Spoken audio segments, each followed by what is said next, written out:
Clap. Bonjour.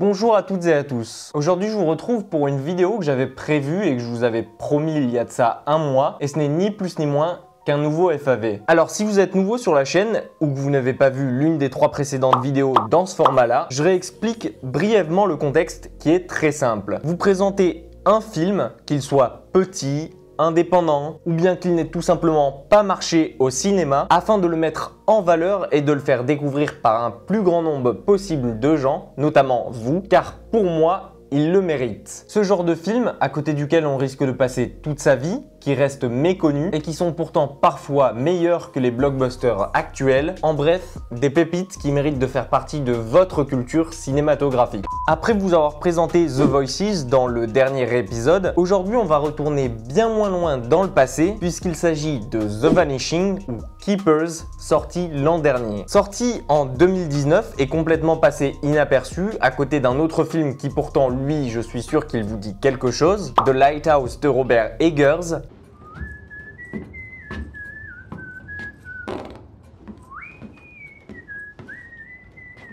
Keepers est un film inspiré de faits réels devenu depuis une sorte de légende. Long métrage à petit budget dans lequel on retrouve tout de même de grandes pointes comme Gerard Butler, Connor Swindells et Pete Mullan. Keepers raconte l'histoire de 3 hommes, 3 gardiens de phare ayant mystérieusement disparu de l'île des Flânans au début des années 1900. L'ambiance du film est vraiment très pesante et très particulière. Il s'agit d'un huis clos se déroulant sur une île où 3 hommes vont être déposés en bateau afin de s'occuper d'un phare et de sa lumière salvatrice pour les marins. Ayant une radio défectueuse et donc privés de contact avec l'extérieur, ils doivent survivre en cohabitant leur vie misérable, obligés de revivre chaque jour après chaque jour la même chose en ayant pour seule distraction de l'alcool et un violon. Vous voyez déjà sûrement pourquoi je l'ai comparé à Lighthouse quelques minutes plus tôt.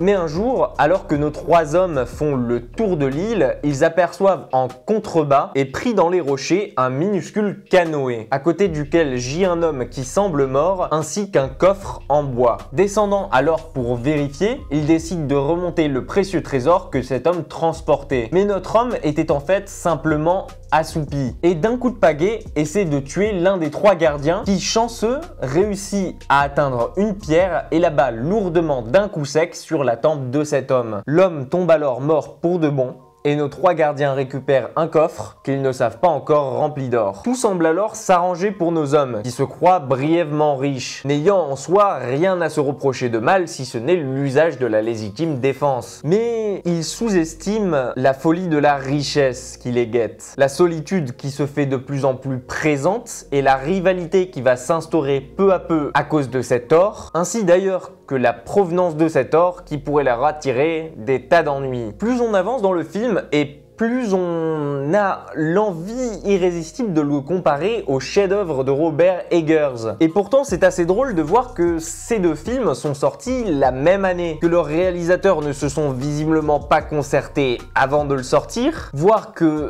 The Vanishing est sorti bien avant The Lighthouse et n'a donc pas pu copier l'un des meilleurs films de 2019. La coïncidence est quand même troublante. Et c'est pourtant le film avec Robert Pattinson et Willem Dafoe qui a su retenir toute l'attention. C'est aussi pourquoi on parle de ce film aujourd'hui, afin de le sortir de l'oubli, parce que si, comme moi, vous avez apprécié The Lighthouse, il mérite lui aussi toute votre attention. Chacun son style, bien évidemment, et même si je suis très fan du travail d'Eggers sur son film en noir et blanc, tourné en 35 mm et au format 1/19e, ainsi que de ses plans fixes combinés aux géniales performances de Robert Pattinson et de Willem Dafoe qui lui donnent le résultat qu'on lui connaît, il ne faut pas bouder son plaisir. Et il faut reconnaître que la performance de Gerard Butler dans le film de Christopher Nyholm est tout aussi bluffante à sa manière. L'ambiance pesante du film Keepers, qui nous accompagne pendant les 1h47 que dure ce thriller psychologique, notamment grâce aux présages qui s'accumulent, comme par exemple la scène où les mouettes viennent se fracasser en plein phare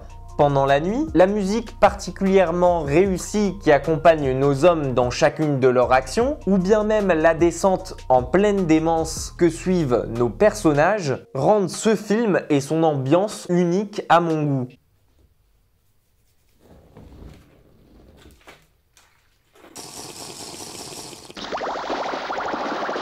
Que ce soit l'esthétisme des décors, ou bien les personnages et les relations subtiles qu'ils entretiennent, un vieil homme expérimenté qui bosse sur cette île depuis plus de 25 ans et qui a perdu sa femme et ses 2 filles, un père de famille qui laisse tout derrière lui, ou encore un jeune novice qui voit en Gerard Butler le père qu'il n'a jamais eu, tout dans ce film est exploité et rien n'est laissé pour compte. Et c'est pourquoi je trouve qu'il mérite de faire partie aujourd'hui de cette section. C'est pour moi clairement, et j'ose le dire, l'un des meilleurs rôles de Gerard Butler au cinéma, car il donne tout dans ce film au final indépendant et passé inaperçu de tous, mais qui un jour saura trouver le public qu'il mérite, je l'espère. Voici donc tout pour ce FAV numéro 4. Ça m'a fait une fois de plus plaisir de présenter cette section qui, entre autres des critiques habituelles, me permettent de donner un point de vue un peu plus personnel sur un film qui me tient à cœur. J'ai encore beaucoup de films à vous montrer dans cette section, j'espère que vous avez aimé la vidéo, et quant à moi je vous dis prenez soin de vous, amusez-vous bien, et à très vite dans une prochaine critique.